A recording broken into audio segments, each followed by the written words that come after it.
Hey folks, it's Matt again. I'm going to squeeze in another video before the weekend because I'm going to be gone to San Diego next weekend too. So I don't know if I'm going to be able to do my usual 8 videos this month, but I'm going to try. All right, so this is a Thursday evening. I'm going to do Joni Mitchell. Been threatening to do her for a long time now. She is, you know, one of the great singer-songwriters of all time. I have all of her albums up through 2000, up through what's it called? Both Sides Now. That's right. I've played all these albums a lot, but not so much the ones that are, you know, closer to the, like in the 90s. So, and even Both Sides Now. So if I run out of things to say about them, it's, well, I've listened to Night Ride Home a lot. So anyways, let's go on here. Joni Mitchell, Canadian. Started her career in the 1960s. People had been recording her songs while she was slowly gaining in popularity. Her first album was called Joni Mitchell, or Songs to a Seagull, as it says there. I think that was the original title, but it was cropped or something for the LP cover, so now it's just Joni Mitchell. Kind of like Jackson Brown, Saturday Before Using, but he doesn't like the fact that it's called Saturday Before Using. This, what can I say about this is good. She would make better ones. She had great songs that were out, like Both Sides Now and Chelsea Morning, that other artists had covered, but she decided to, you know, concentrate on these songs that people hadn't really heard. David Crosby produced this. They had a brief affair. Joni had lots of relationships with other musicians. It's good without being great. You know, a nice auspicious debut, and it's good, but every album would get better for a while. Clouds is something of a minor classic. This one does have Both Sides Now and Chelsea Morning, I think, right? Yeah, The Angel is good. Gallery, yeah. Anyway, this is like her first real coming-of-age album where she made a splash. People knew this record, and Circle Game too, right? Is that on here? No, that's on the next album, I think. I don't remember now. Anyways, I took some notes. Stills is on guitar. Judy Collins, of course, had done Both Sides Now and Chelsea Morning. Other artists had done those songs too, though. If ever you have seen the film Alice's Restaurant, which I've seen many times, the song Songs to a... God. Something Children Come is on there. I wrote it down, but my handwriting is so sloppy, even I can't read it. Anyways, that's on this record. It is awesome. That's Joni's, her own painting. I think the Songs for a Seagull or whatever, that's her painting as well. Okay, so that's the 2 albums from the 60s. Now, the first really great album, I think, is Ladies from the Canyon. Canyon being Laurel Canyon, which I live right around the corner. Well, actually, Laurel Canyon is my street that I live on intersects with Laurel Canyon. You know, she was part of that great hippie commune of musicians that lived there in the late 60s and early 70s. There was even a movie called Laurel Canyon with I can't remember, at the maybe 20 years ago, with Frances McDormand. I remember that one. Anyways, this is like her Crosby, Stills, and Nash album. She lived on Lookout Mountain, you know, and Graham Nash would go there, and they were lovers at the time, and that's what Our House is about. But Big Yellow Taxi, you know, the environmental song is on here. For Free, one of her best early numbers. Woodstock, of course, which CSNY had the big hit with. Circle Game. In fact, CSN are on that track on here. They're singing back up. You know, Rainy Night House is about Leonard Cohen, another one of her amours. You know, and then Willie is about Graham Nash. So I like this one more than Clouds. Again, her albums just kept getting better and better. But of course, Blue. This is it. This is the Steve Hoffman DCC. This is a classic. I talked about this in my 1971 show. This is one of the great singer-songwriter albums of all time. You know, she had broken up with Graham Nash, and I think she was seeing James Taylor at this time. And I mean, I'm looking at these songs and they're all good. All I Want, My Old Man, Little Green, Carrie, Blue, California, This Fight Tonight, River, A Case of You, Last Time I Saw Richard. I'm naming them all because this is one of the great singer-songwriter albums ever. All right? Blue. See if I took any notes here. Well, her alternate tunings on her guitar, which she's kind of known for. All right. She also does open tuning sometimes too, so there you go. Okay, so Blue. For the Roses, 1972, another classic. She's just getting more and more popular with every release at this time. And what did I write down here? This one, of course, has You Turn Me On I'm a Radio. Cold Blue, Steel, and Sweet Fire is about James Taylor, his heroin addiction. This is like the beginning of her jazzy textures, which would really, some would say, consume her music by the late 70s. But it's another classic, folks. And I put this on my 1972 video because why the hell not? No album in 1973. Just did my 1974 video where I put Court and Spark at #1. This is the Steve Hoffman version. Like Blue, every song is a classic. I'm not going to go over them with you like I did Blue, but it's got Free Man in Paris and Help Me, which were big hits. Raised on Robbery, you probably heard that one before. But this is a perfect blend of her pop house and jazz. Not like Steely Dan, not that sophisticated, but I mean, it's, you know, she's working with jazz musicians by this point. When did she start to, I guess not. I guess Jacko comes in the next one, Jacko Pastorius. Anyways, Court and Spark, my favorite album of 1974. This is the little Quadio box set of Joni Mitchell albums, and they sound great in quad. It's got For the Roses, little nude Joni there. It's got Court and Spark. All right. And we come to, Miles of Isles. Miles of Isles is a live one. It was a double LP. This is another one of her big hit albums.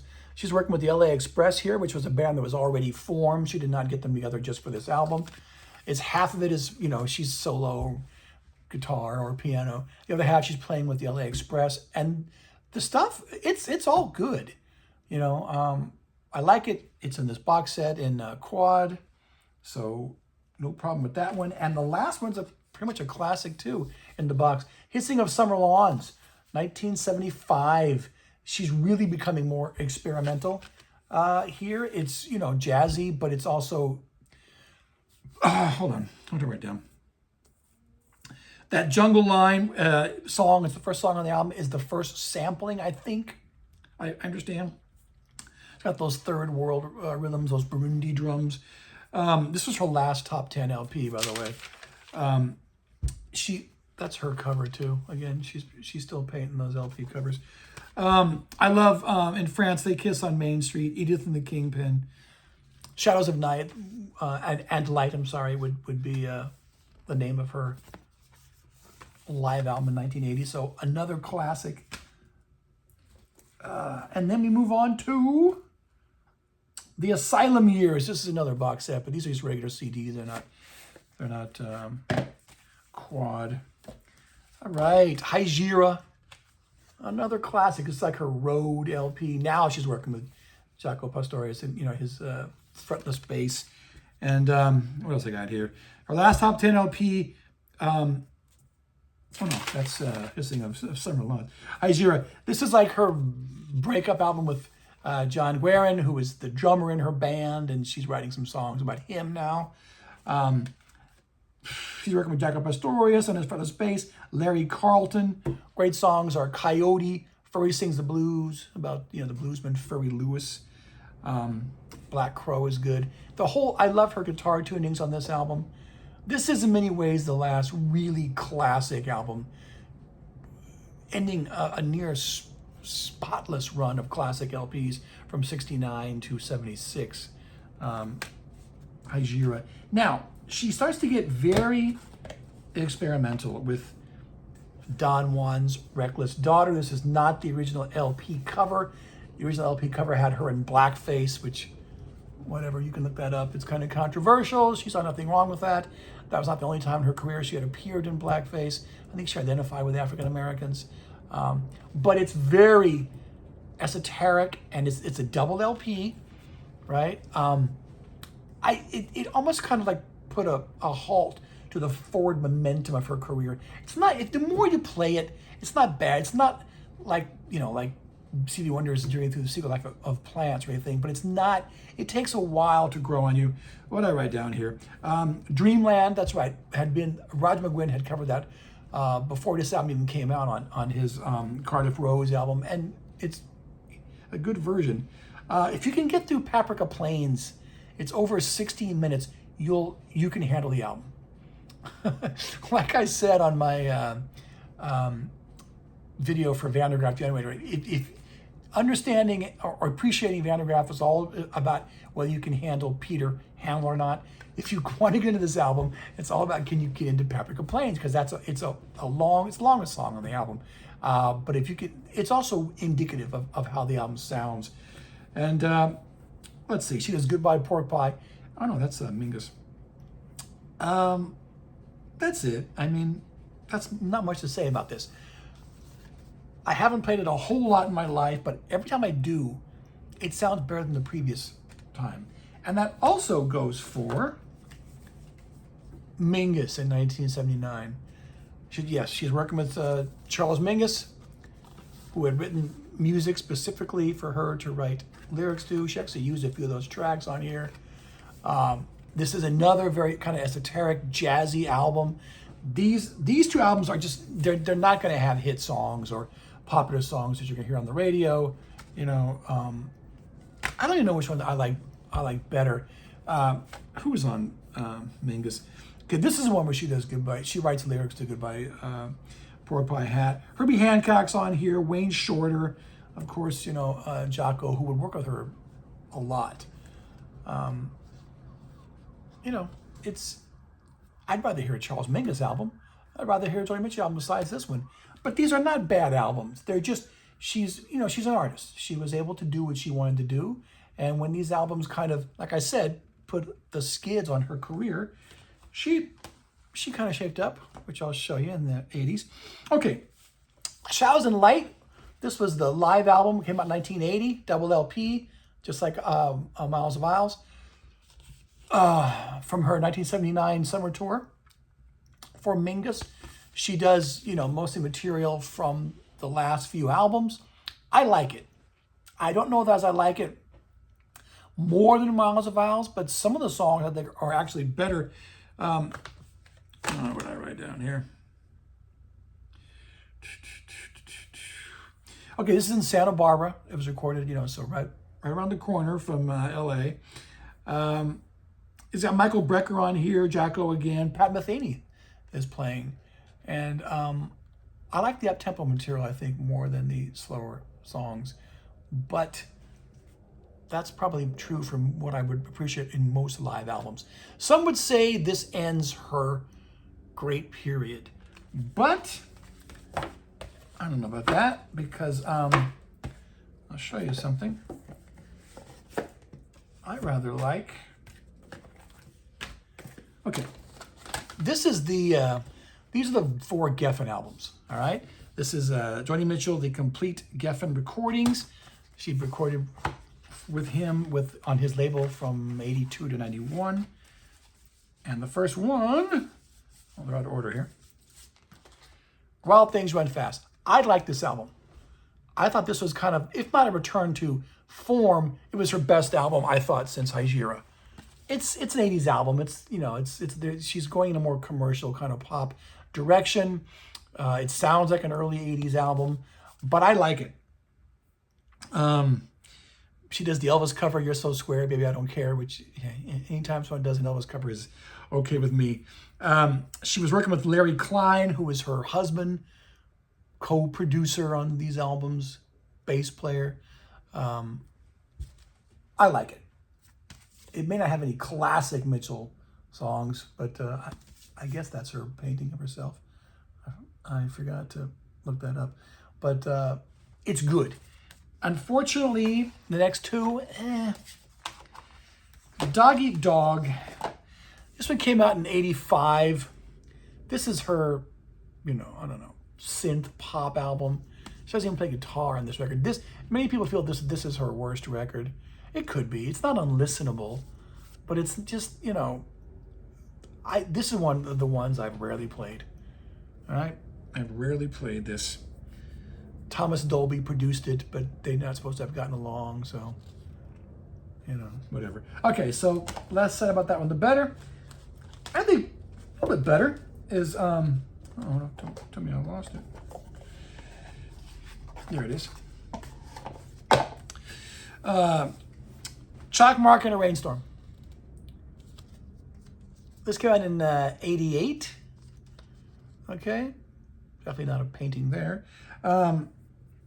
She has a lot of guest stars on here. She's got Peter Gabriel and Tom Petty and Billy Idol and Don Henley, and I think she's kind of still like adrift, searching for a sound.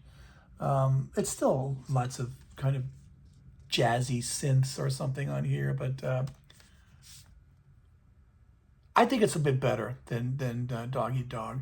I remember playing it more anyway. But if this is better than Dog Eat Dog, her best album since '82 was Night Ride Home.